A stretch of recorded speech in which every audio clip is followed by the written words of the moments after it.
সাবেক ভূমিমন্ত্রী সাইফুজ্জামান চৌধুরীর বিদেশে অঢেল সম্পদ থাকার এক অনুসন্ধানী প্রতিবেদন প্রকাশ করেছে কাতার ভিত্তিক আন্তর্জাতিক সম্প্রচার মাধ্যম আল জাজিরা। বুধবার রাতে দ্য মিনিস্টার্স মিলিয়নস শিরোনামে অনুসন্ধানী প্রতিবেদনটি প্রকাশ করে আল জাজিরা। 250টিরও বেশি ডিজাইন অপশন নিয়ে ওয়ালটন স্মার্ট ফ্রিজ, বোঝে আপনার প্রয়োজন। সাইফুজ্জামান শুধু যুক্তরাজ্যেই 360টি বাড়ির মালিক। বাড়িগুলোর বর্তমান বাজার মূল্য $32 কোটি। বাংলাদেশি টাকায় এই অর্থের পরিমাণ দাঁড়ায় 3,824 কোটি টাকার বেশি।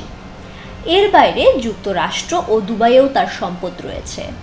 প্রতিবেদনে বলা হয়, সাবেক ভূমিমন্ত্রী সাইফুজ্জামান লন্ডনের বাইরে দুবাইয়ে 2020 সালের মধ্যে অন্তত 54টি সম্পদের মালিক হন।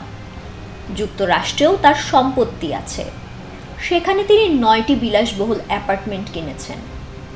এর মধ্যে 5টি ম্যানহাটন সহ নিউ ইয়র্কের প্রধান এলাকায় এবং 4টি নদীর ওপারে নিউ জার্সিতে।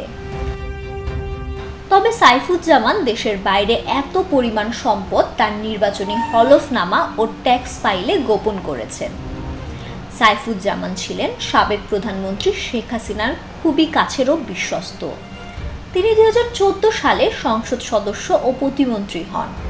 2019 সালে শেখ হাসিনা তাকে পদোন্নতি দিয়ে ভূমিমন্ত্রী করেন। ছদ্মবেশে যাওয়া আল জাজিরার অনুসন্ধানী দলের কাছে বাংলাদেশের সাবেক ভূমিমন্ত্রী সাইফুজ্জামান তার বিলাসী জীবনের গল্প করেছেন।